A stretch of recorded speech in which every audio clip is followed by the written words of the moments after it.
What up, folks? What it do? Welcome to another episode of the Best Advice Ever podcast with your guy, man, Mike Goodwin, the bow-tied comedian. Now, what's interesting, this is irony. What I'm going to talk about today, and if you're watching this, you obviously see I'm not in my typical bow-tie comedy attire. If you listen to the audio, you don't know. But right now, I'm rocking a WNBA hoodie. Shout out to the WNBA preseason. I'm a big South Carolina Gamecock fan, as you know. And we are steadily populating the WNBA with players. So I'm going to be a little bit more not mindful, but pay a little bit more attention to what's going on with the WNBA. I've been loosely following the Aces, especially doing a playoff run. I'm not, I kind of watch and check to see what their record is. But I watched the WNBA championship game at least maybe the last 3 years. I know the last 2 years, but maybe the last 3 years. I remember the Chicago Sky winning a year ago, and then not a year ago, 2 years ago. I don't remember who won it 3 years ago. And then last year, the Aces won. Also this year, the Indiana Fever has like 3 Gamecocks. They got Destiny Henderson, Victoria Saxton, and the one and only Aaliyah Boston. So they are currently on the team. Then you got Bree B. I don't know what team. I think I don't know, in Chicago possibly. She's out at a team. You got out in LA, you got Zaya Cook. Again, you have Asia with the Aces. We just had a girl come back. She's going to be with the Dream in Atlanta. I see her in the gym. And her family, she's from here. She lives here in Columbia. She went to Dutch Fork. And I can't pull her name out the top of my head, but I see her at the gym at least once a week. I saw her at the gym like 2 weeks ago. Aaliyah Coates. So she's going to the Dream. I think Tiffany is out there somewhere. Tiffany Mitchell is on the team. Alicia Gray. I think Alicia Gray plays for the Atlanta Dream. The young woman that transferred, Kia, her father's an NBA player, Kia Davis. I don't know if she's currently in the league. I just saw that Kiki was waived during the preseason. So yeah, the more and more Gamecock basketball players that make their way into the WNBA, I will be paying much more attention. And it's interesting today, the advice that I'm gonna give relative to what I am wearing. So let's get this podcast started. I typically start every episode with On the Road. But not today. I'm not gonna be on the road. I'm not gonna be on the road for a few weeks, probably another 6 weeks, 5-6 weeks. Part of that is the way that booking and scheduling happened. May, as the months were shaping up, there wasn't any action happening in May, and then I started saying, "Hey, let's not do anything in May." That would give me the ability to just recharge and rest. I've been running, man. I've been running. Probably the last break was like COVID, and so I was running prior to COVID. We had a little break, and I got to moving pretty quickly after COVID. And so it may seem like a very appropriate time to take a little stop, take a hiatus, a little sabbatical, a little Maymaster, right? A few things that I need May for. One is just to say, to recharge and to reformulate my brain. I was telling my beautiful wife the other day, what makes the engine run is my thoughts, my brain. If my brain's not well, if it's too inundated with information, if it's over stimulated or overwhelmed, I don't produce the same type of material. So now I give myself an opportunity to decompress a little bit, take a little breath. It's like the end of a college semester. Take a little break. The other thing is my weight. So, and this episode I'll kind of tie into that component a little bit, but I'll share as it relates to weight in the actual advice that I'll give. And I'll give you a little bit of background and context. And the other thing for May being a good kind of stopping place, it's not all the way midway of the year. It's not the 6 month mark, but it's at a point where we can look at what's been happening. And I got a number of projects, tour dates that'll happen here in the fall. So like really being strategic about putting the plan into place for probably the next 12 to 18 months of what I want going forward. And that takes a little bit of time to slow down and sit down and take a break. It's hard to prepare for the upcoming season in the actual season. That's why it's good to have an off season and a preseason and a regular season and a playoff season. I really, even though I'm not a professional athlete, I really like that rhythm of life. I really enjoyed school calendar. When I was in school, you would have the beginning of a semester year, January, to about this point, May, where folks were starting to wind down. At the end of the year just felt different. Classes were a little bit more casual. Teachers were showing videos as opposed to assigning work. They were like field day activities, field trips, and those types of things typically would happen at the end of a school year. And it's half the year because you start the year in August, but from January to about May.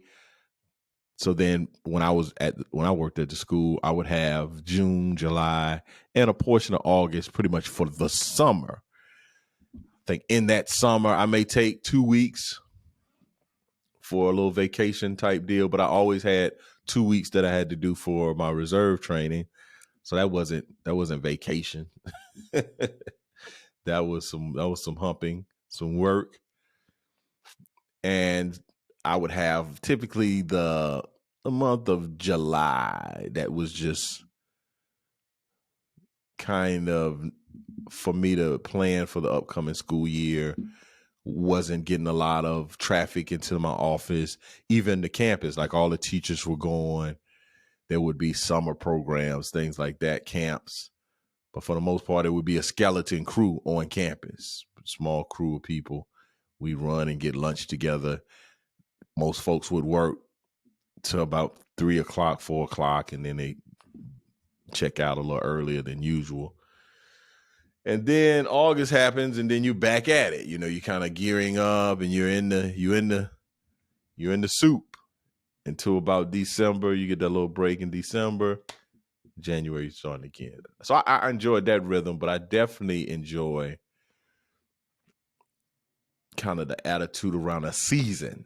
Like my comedy season is from here to here. The playoffs start here, and then championship time, and then we got an off season. I really like that rhythm. But most folks, if you're not working at a school, because that's the people that were working typical careers, like my buddy, in real estate. I mean, real estate probably has ebbs and flows, but people want to buy houses all the time. Folks, there's no time of the year where folks are like, yeah, I'm not buying no house. So there is no, like, it's all a season. So then now you need to implement a flow and how things work for your particular industry. Well, that being said, I think we should go ahead and jump off the best advice ever. So again, those of you that are on video, it's going to be a little ironic, but my best advice ever today is look good, feel good. Look good, feel good. Now, I do not have on my blazer. I do not have on my button-up shirt. I do think I look good. I mean, it's a very comfortable hoodie. I got my little beanie on my head, my little Under Armour repping underneath. But look good, feel good. And this is primarily related to style and fashion. Dressing up, stepping it up a little bit. That's something that's very important to me. As you can tell, I wear a bow tie. I'm bow tie comedy. But let me give you my superhero origin story. I grew up as a young lad. I was the first of 3 children. And my mom is not a seamstress by profession, but she really enjoyed fabrics, clothes, sewing. And because I was the number one, the first child, and they had me for like 4 years before another person showed up, I had a semi only child experience. I didn't have the full only child experience like growing up, but I did have about a good 4-year stretch where as a 4-year-old, I mean, I don't think you understanding all of how life works, but as a 4-year-old, you got a pretty good concept of me. And so a lot of attention was put on me. I had nice little suits. There's a picture I'll probably put in my Instagram stories this week. I was in a 3-piece suit. My mom had me in a 3-piece suit. I was like a little toy doll, like a little baby doll. Like my mother really enjoyed dressing me up. And whatever that energy was, whatever that early initial foray into style and fashion, it stuck. I don't know if it's in my DNA specifically, or I just remembered how big a deal clothes were. It stuck. And just growing up in general, clothes, I mean, I really enjoyed basketball. I like girls. I really liked girls. Girls was, I always liked girls. I like girls from the beginning.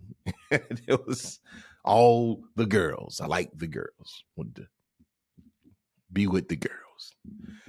So those were very important to me. I like basketball. Basketball came when I was about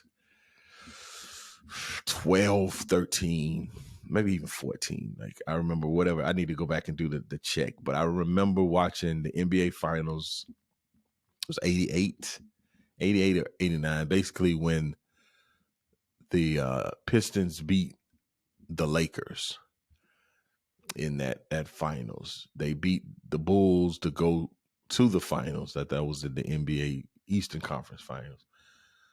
I think that might have been the game where Scottie Pippen was having those migraines. There was a I think, and I'm going to actually go back through The Last Dance and do some footage, some videos about my perspectives and what stood out to me about The Last Dance. But I remember Scottie Pippen just was not dependable during that stretch run early. He would have these migraines. He would often be out of the game. Detroit had what they call Jordan rules, where they would just hammer Jordan anytime he got into the paint. And this when Detroit was the bad boys. They were on the top of the world. So I am a huge, if you do not know this, I don't do a lot of, this is not a player you often hear people talk about. Joe Dumars. If you go watch some Joe Dumars footage, Joe was nice. Joe, to me, kind of represents a little bit what Steph Curry represents to this modern age of children.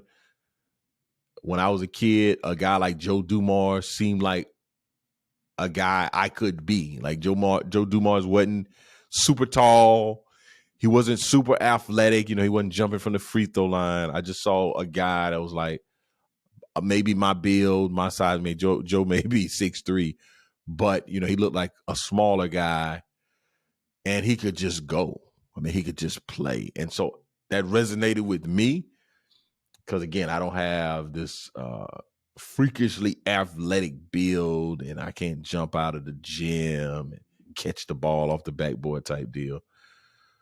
Where I was a huge Jordan fan, but I looked at Jordan like I could practice some of his moves and his emulate his style and his the way that he plays. But Joe Dumars gave me like a path. Like, oh man, you could play like Joe. Joe's about y'all about the same size. So I was huge Joe, and he could play defense. Man, he could knock down wide open shot. Man, Joe could just go, man. Joe, and he didn't talk. Joe Dumars didn't do a lot of talking. And that team, there was a lot of other folks that talked. Isaiah Thomas, Bill Lane Beer. Even in that moment in time, Dennis Rodman wasn't even talking back then. Dennis Rodman was just like the little brother that just went out and played hard and got rebounds and blocked shots like he did. He just wasn't a rebounding guy. Like he was just the worm back then. He wasn't the Dennis Rodman we've come to know from the Chicago Bulls. Back then, he was just the worm. I don't even know if he was coloring his hair yet. He was just the regular, long, lanky, not point guard, but like small forward style. He was out there slashing, blocking shots, playing defense, falling all over the place, taking charges. So I love that. I love that whole team. Vinnie Johnson was the microwave. He come in and just light it up. So I was a big fan of that team in particular, big fan of Joe Dumars. So I kind of fell in love with basketball, really fell in love with basketball at that point. But the other thing I loved was clothes. Like I literally, when I just sitting here thinking, I remember getting one of my like prized possessions. I got a pink polo button up when I was in middle school. I might have been in the 7th grade. And I don't know if my mom got it from Goodwill. I don't know if there was someone else that had it but that was a prized possession of mine. I also had these black and white, like it wasn't boat shoes, but like loafers that had a little tassel.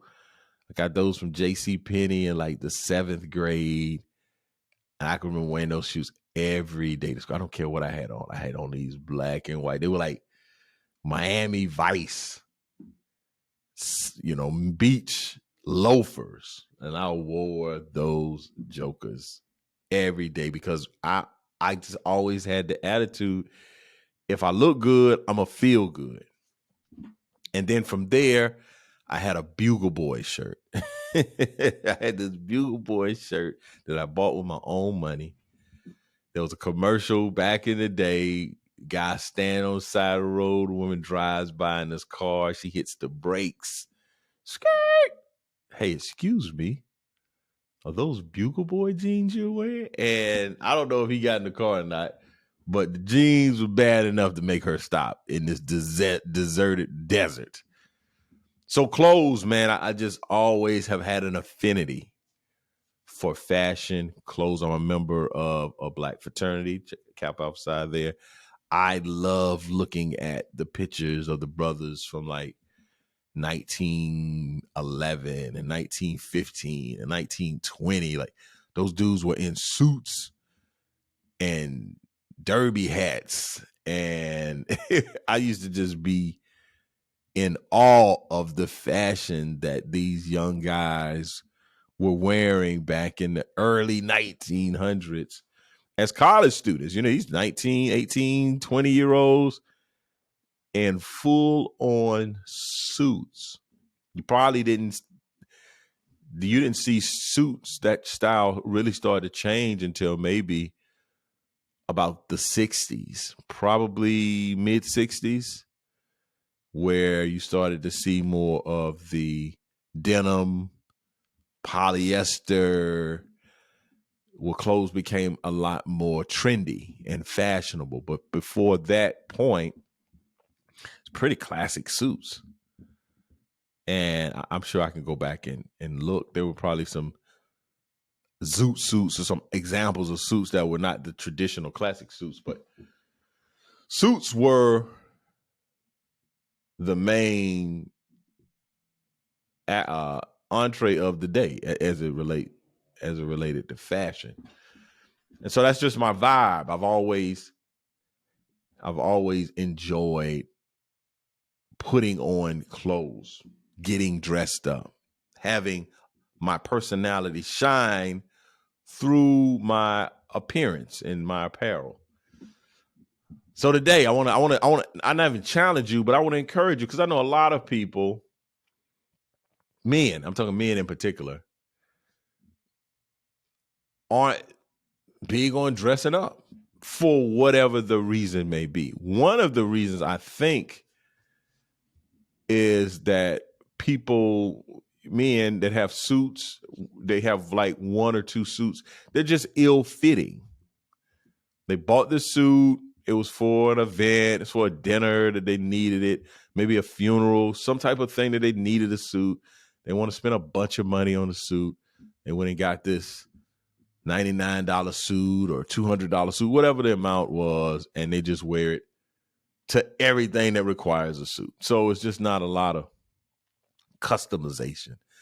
So if you're that person, I would encourage you to take that suit and just take it to a tailor. Whatever the amount that you spent for it, take it to a tailor and get them to adjust the fit of your suit in your pants and in your jacket. And it would make a world of difference if you had a suit that was fit custom to your body. If it draped the way the fabric draped across your shoulders and it accentuated the contours of your particular physique, I think that would do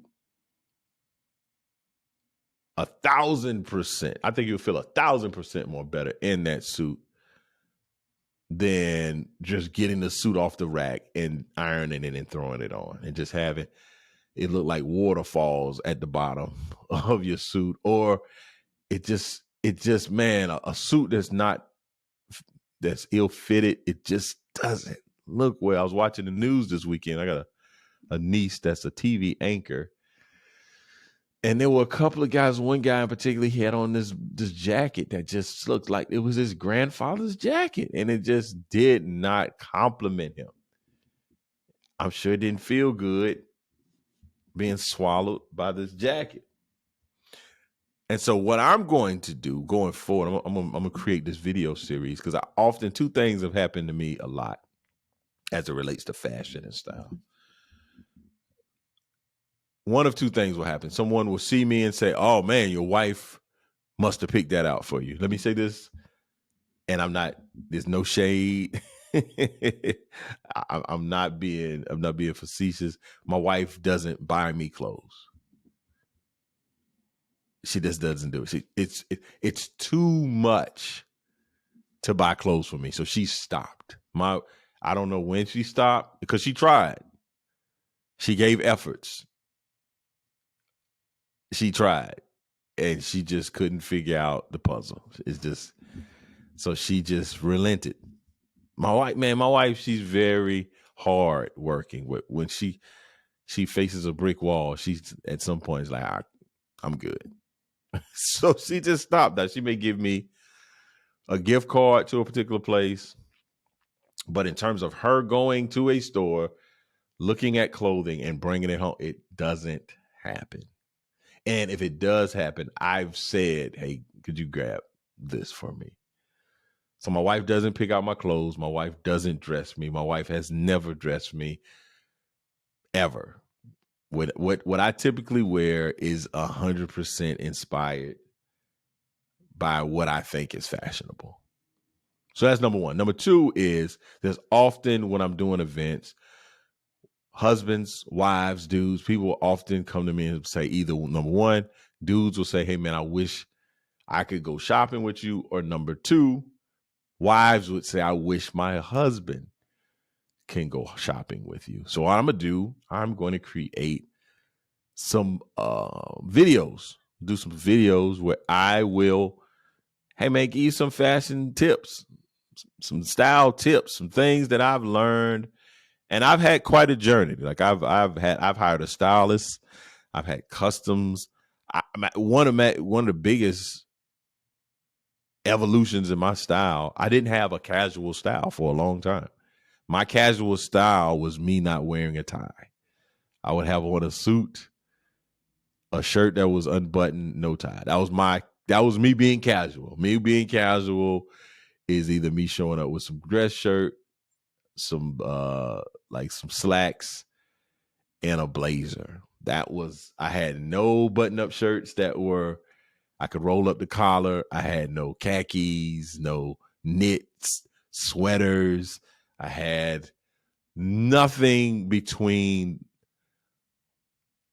workout clothes and suits. That was my max. I had the workout clothes, voila, that I'm wearing today, or I had suits and blazers. I had nothing in between. I had that middle ground, date night, movie night, showing up at a PTA or an event recital. Your boy's in a suit jacket. And that was too much. So that's going to be one of the video emphasis going forward. And send me some questions. If you got questions about style, you want to refresh your style, you want to, and I'm thinking 30 and up. This new age, these boys, they different. Maybe even 35 and up because they got a different sense. I'm classic throwback. A lot of my style is inspired by the academy. I often think about if I was a college professor, how would I want to show up at class? So yeah, man, give me some ideas, and maybe we can think of a cool name of this video. I'm actually I shot my guy that does the editing of our podcast. I told him, hey man, we're gonna do videos. I got my philosophy going forward about these videos is everything plus the kitchen sink. Emphasis on going viral. I'm gonna put out whatever ideas I have. We got to go viral, people, and I need your help. But if you have any questions about fashion and style, email me, info@comedianmikegoodwin.com. Again, advice of the day. The best advice ever is if you look good, you feel good. Put some attention on your style and your fashion, whatever it is. Again, I'm not asking you to wear a suit every day. I'm just asking you, put a little polish on. Put a little polish on your shoes, man. Get your shirt custom. Get you some get a tailor to hem your pants and bring in and whatever cause that's the other thing. I did not get to weight. And we're almost out of time. So I'll have to talk about weight on the next podcast. But man, thank y'all so much for checking in to another episode of the Best Advice Ever podcast. Follow me on social media. I'm at Bowtie Comedy on Instagram, Twitter, Facebook. I'm at Comedian Mike Goodwin. I'm over there on the TikTok with the young people doing the TikToks. That's at Bowtie Comedy. Also on YouTube. Some of you are watching me now. Check in. Let me know how you're enjoying the show. Download it. Rate the show. All the things. We gotta grow this, and I would love to have your help. Thank you so much for checking in, and I'll see you next week. Same bat channel, same bat time. Same bat channel, same bat time. You could have been anywhere in the world, but you're here with me, and I appreciate it. Peace.